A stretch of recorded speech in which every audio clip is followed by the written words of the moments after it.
Assalamualaikum warahmatullahi wabarakatuh. Perkenalkan, nama saya Muhammad Aditya dengan NIM 221080200052. Dan saya Muhammad Ananda Saputra dengan NIM 2210802045. Pada kesempatan kali ini kami berdua akan menjelaskan materi tentang statistik induktif. Saya akan menjelaskan materi tentang sampling dan hipotesis. Dan kemudian saya akan menjelaskan materi tentang analisis varians dan chi-square. Baik, berikut merupakan penjelasannya.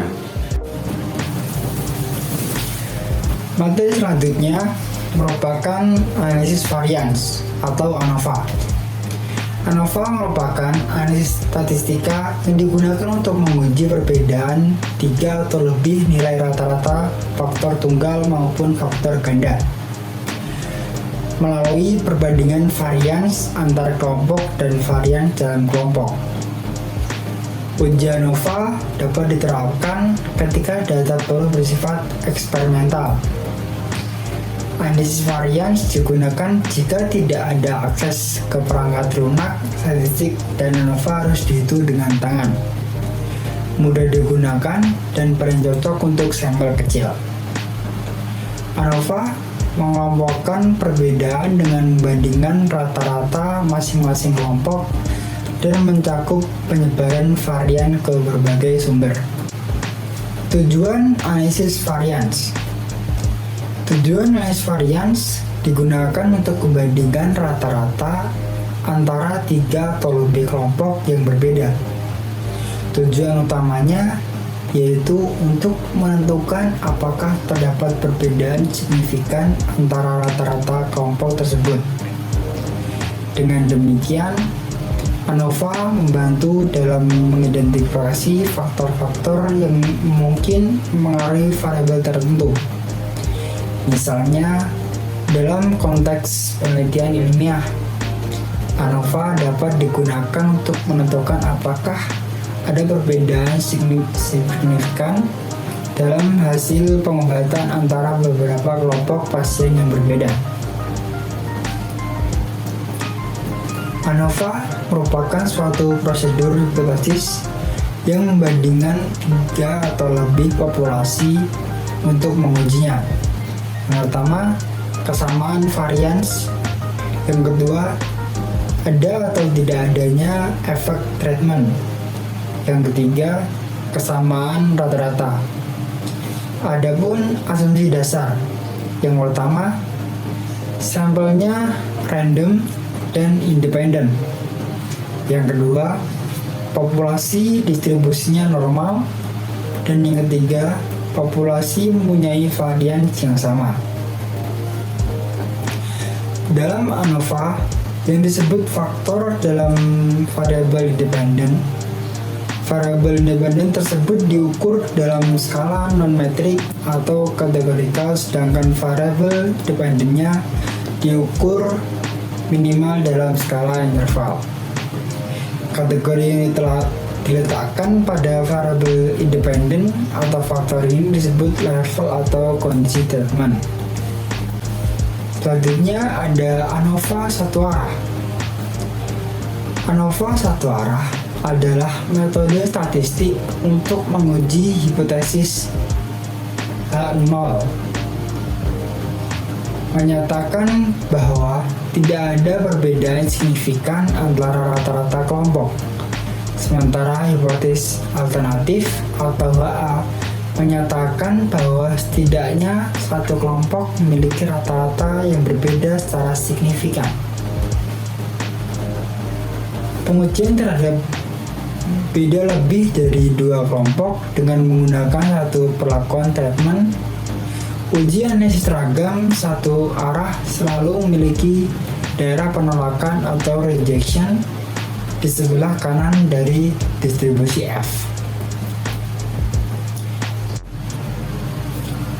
Selanjutnya, syarat ANOVA satu arah. Untuk melakukan ANOVA satu arah, terdapat beberapa syarat yang harus dipenuhi. Pertama, data harus berdistribusi normal,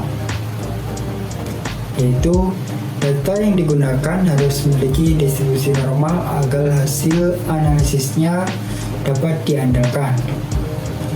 Yang kedua, data harus homogen.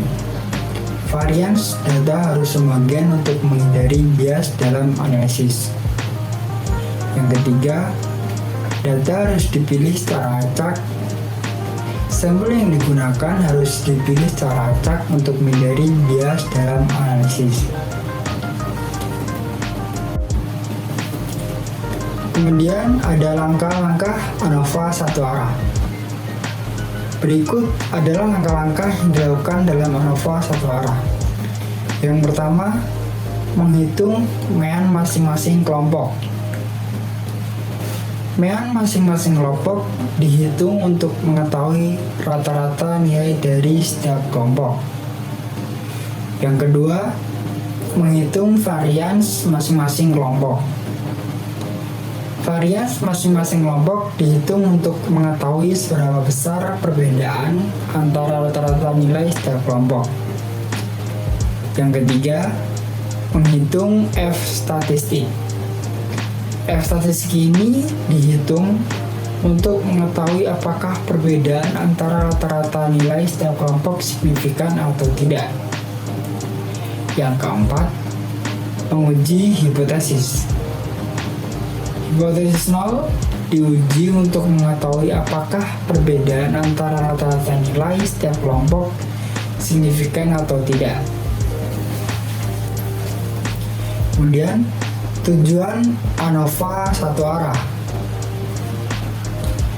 Tujuan ANOVA satu arah adalah untuk mengambil kesimpulan dengan cara menemukan kelompok data yang berbeda. Hal ini dilakukan dengan memberikan hipotesis nol kepada populasi data dan menguji apakah perbedaan antara rata-rata nilai setiap kelompok signifikan atau tidak. Distribusi F adalah distribusi probabilitas yang digunakan untuk menguji keberagaman antara rata-rata kelompok. Distribusi F dapat didefinisikan sebagai rasio 2 ubah acak T-square yang independen, masing-masing dibagi dengan derajat bebasnya. Distribusi F memiliki beberapa sifat penting. Yang pertama, kontinu.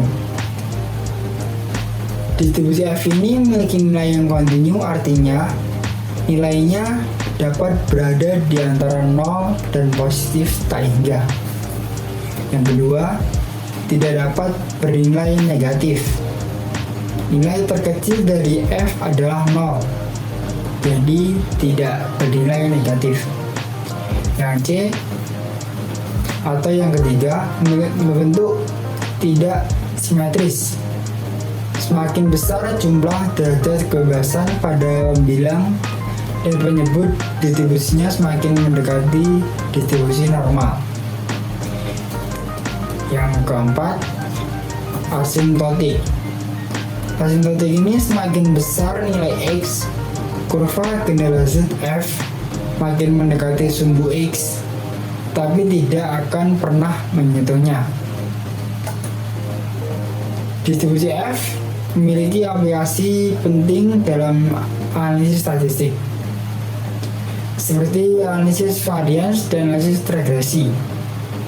Dalam analisis varians, distribusi F digunakan untuk menguji perbedaan mean beberapa populasi.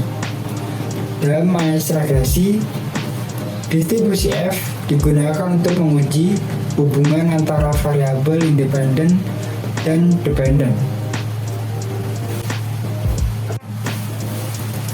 Kemudian, bentuk kurva distribusi Fisher tergantung dari tingkat signifikansi dan jumlah derajat bebas atau DF, yang terdiri dari 2 derajat bebas, di mana satu sebagai pembilang dan satu sebagai penyebut.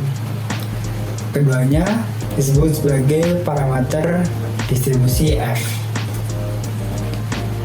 Seperti contoh, DF sama dengan 5,11, di mana 5 sebagai pembilang, sedangkan 11 sebagai penyebutnya. Lalu menentukan nilai F hitung.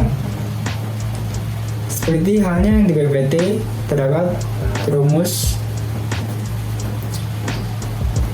K, yaitu sebagai jumlah populasi, N kecil merupakan jumlah sampel, MST sebagai varians antar kelompok, SST merupakan deviasi antar kelompok, MSE varians dalam kelompok, SSE deviasi dalam kelompok, dan T total nilai data, serta X merupakan data sampel. Baiklah, tadi merupakan materi yang dapat kami sampaikan. Mohon maaf apabila ada kesalahan. Terima kasih. Wassalamualaikum warahmatullahi wabarakatuh.